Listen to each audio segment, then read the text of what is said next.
আসসালামু আলাইকুম। শাহিনুরস রেসিপিতে নতুন আরও একটি রান্নার রেসিপি দেখার জন্য আপনাদের সবাইকে আরও একবার ওয়েলকাম জানাচ্ছি। আজকে আমি রান্না করে দেখাবো খুবই মজার এবং লোভনীয় একটা রান্নার রেসিপি, যেটা রান্না করা যায় একেবারেই সহজে। আমি মিষ্টি কুমড়া দিয়ে রান্না করে দেখাবো গরুর মাংস। এটা চাইলে ভাত, রুটি বা পরোটার সাথে কিন্তু খেতে পারবেন, অনেক বেশি মজাদার হয়। আর আমি আজকে এই রান্নাটা করার জন্য যে কুমড়াটা দেখালাম সেটা থেকে বেশি অর্ধেকটা নিয়েছি, খোসা সহ কেটেছি, কারণ এটা একেবারেই ফ্রেশ এবং নরম।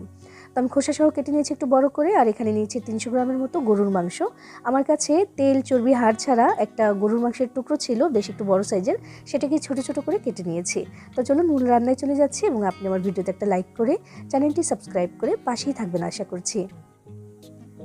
বিসমিল্লাহির রহমানির রহিম। প্রথমেই চুলে একটা প্যান বসিয়ে আধা কাপ সয়াবিন তেল দিয়ে দিলাম এখানে আমি।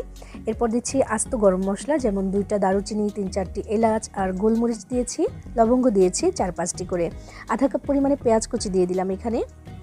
দিচ্ছি শুকনো মরিচ 4-5টির মতো। এবার এই পেঁয়াজটাকে একটু লাল লাল করে ভেজে নিতে হবে। চুলার আঁচটাকে আমি মিডিয়াম থেকে একটু বাড়িয়ে রেখেছি, যেন আবার পুড়ে না যায়। আমি এই রান্নাটাতে আজকে কিন্তু যতবার পানি ব্যবহার করব ততবারই গরম পানি ব্যবহার করব। তো এই যে পেঁয়াজটা আমার ভাজা হয়ে গেছে লাল করে, এবার আমি কিছুটা পরিমাণে পানি দিলাম, কারণ এখন এখানে মশলাগুলো দেব। আদা রসুন বাটা দিচ্ছি 1 টেবিল চামচ করে, আর জিরা বাটা দিয়েছি 1 চা চামচ পরিমাণে। 1 চা চামচের একটু কম দিয়েছি লবণ, 1 চা চামচ দিলাম ধনিয়া গুঁড়া, 1 চা চামচ দিলাম হলুদের গুঁড়া, আর এখানে লাল মরিচের গুঁড়া দিয়ে দিচ্ছি আমি 2 চা চামচ পরিমাণে। ঝালের পরিমাণটা যার যার পছন্দ অনুযায়ী দিবেন। এরপর আমি ভালো করে মশলাটাকে কষিয়ে নেব। যত ভালো করে কষানো হবে ততই বেশি টেস্ট হবে এই তরকারিটা। আজকের এই রান্নাটা কিন্তু বেশ কয়েকবারে কষিয়ে কষিয়ে করতে হবে, কারণ ধাপে ধাপে আমি উপকরণগুলো দেবো এবং কষাবো। তো কষানোর এক পর্যায়ে এখানে আমি দিয়ে দিচ্ছি 2টা পাকা টমেটো, এগুলোকে একটু কেটে রেখেছিলাম, সেটা দিয়ে দিলাম। দিয়ে এবার ভালো করে একটু কষিয়ে নিচ্ছি। কষানোটা হয়ে এলে এবার এখানে দিয়ে দিচ্ছি গরুর মাংসটা। মাংসের পরিমাণটা যেহেতু কম, তো সেই হিসেবেই কিন্তু আমি মিষ্টি কুমড়াটা নিয়েছি। আমি যে কুমড়াটা দেখিয়েছিলাম ওটা কিন্তু সাইজে বেশ ছোট, সেখান থেকেও আমি পুরোটা নিয়ে আমি বেশি অর্ধেকটা নিয়েছি।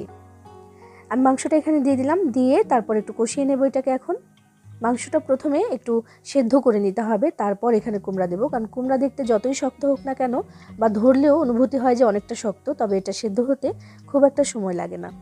তো সেই জন্য মাংসটাকে প্রথমে আধা সেদ্ধর মতো করে নিয়ে তারপর কিন্তু কুমড়াটা দেবো এখানে আমি। তো মাংসটা ভালো করে কষিয়ে নিয়েছি এবং পানিটা ছাড়তে শুরু করে দিয়েছে। এবার আমি এখানে পানি দিয়ে দেবো মাংস সেদ্ধ হওয়ার জন্য। তো মাংসের পরিমাণও কম, আর এখানে গরম পানিও দিচ্ছি, তো সেজন্য খুব একটা পানি এখানে লাগবে না। আমি 1.5 কাপের মতো পানি দিচ্ছি, দিয়ে মাংসটাকে সেদ্ধ হতে দেব।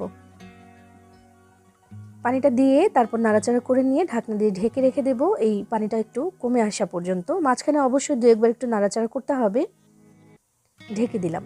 চুলার আঁচটাকে মিডিয়ামে রেখে তারপরে পানিটাকে শুকিয়ে নিচ্ছি, যেন পানিটা কমতে কমতে মাংসটাও সেদ্ধ হতে পারে।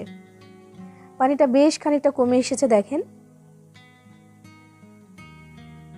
কালারটা কিন্তু মাশাআল্লাহ এখনই দেখতে অনেক বেশি সুন্দর লাগছে, আর আধা সেদ্ধর মতো মোটামুটি হয়ে এসেছে মাংসটা। এবার আমি এখানে দিব আমাদের কাঁচা কুমড়াটা। আচ্ছা, যে খোসাটা দিয়েছি না, এই খোসাটা কিন্তু একেবারেই নরম, কারণ আমাদের যে কুমড়াটা নিয়েছি আমি, ওইটা একদম কচি ছিল এবং একেবারে ফ্রেশ ছিল, তাই এই খোসাটা ফেলে দেওয়ার দরকার নেই, চাইলে ফেলে দিতে পারেন। আমি ফেলে নিয়ে আমি রেখে দিয়েছি, দেখতেও সুন্দর লাগে, আর একেবারেই নরম, খাওয়ার সময় হাতের মধ্যে নিলে একদম গলে যায় চাপ দিলে, এত নরম থাকে। তো আমি এখানে কুমড়াটা দিয়ে আবারও কিন্তু 2 থেকে 3 মিনিটের মতো একটু কষিয়েই নিচ্ছি। দেখেন, বলেছিলাম না যে এই তরকারিটা কষিয়ে কষিয়ে করতে হবে রান্নাটা। তো আমি একটু কষিয়ে নিচ্ছি আবারও 2 থেকে 3 মিনিটের মতো একটু নাড়াচাড়া করে কষিয়ে নিয়ে এবার আমি ঝোলের পানি দিয়ে দিচ্ছি। অনেক বেশি পানি দেবো না, কারণ সেদ্ধ হতে আর বেশি সময় লাগবে না, আর এখানে আমি অনেক বেশি ঝোলও রাখবো না। তাই এখানে মাত্র 2.5 কাপ পরিমাণে গরম পানি দিয়েছি। গরম পানি দিলে তাড়াতাড়ি সেদ্ধ হয়ে যাবে। তো পানিটা দিয়ে এবার চুলার আঁচটাকে আমি মিডিয়াম থেকেও একটু কমিয়ে দিচ্ছি। আমি কিন্তু মিডিয়াম থেকে লো হিটে রাখবো না, মিডিয়াম থেকে একটু কমিয়ে দেবো সামান্য, দিয়ে তারপর ঢাকনা দিয়ে ঢেকে দিতে হবে। তার আগে কয়েকটি কাঁচামরিচ দিয়েছি এখানে ফ্লেভারের জন্য। ঢাকনা দিয়ে ঢেকে আমি রান্না করে নিচ্ছি প্রায় 15 মিনিটের মতো। ঝোলটা এই যে এই পর্যায়ে নেমে এসেছে, আর শুকাতে হবে না, কারণ চুলা থেকে নামিয়ে নেওয়ার পরে কিন্তু আরও একটু শুকিয়ে যাবে। এটা একদম মাখো মাখো টাইপের একটা ঝোল হয়েছে। রুটি বা পরোটা দিয়ে খাওয়ার জন্য আমার মনে হয় যে এই ঝোলটাই একেবারে ঠিকঠাক আছে।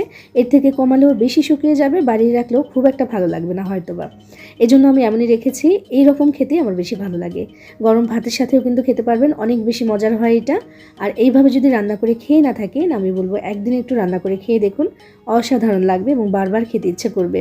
তৈরির সাথে তৈরি করে নেওয়া হয়ে গেল ভীষণ মজার এবং সহজ একটা রান্নার রেসিপি, মিষ্টি কুমড়া দিয়ে গরুর মাংস। একদিন একটু রান্না করে দেখুন, সবাই পছন্দ করে খাবে এবং বারবার খেতে চাইবে এই রান্নাটা। তো বানিয়ে খেয়ে দেখবেন, ভালো লাগবে আশা করছি। সবাই ভালো থাকবেন, সবার জন্য সবাই দোয়া করবেন। আল্লাহ হাফেজ।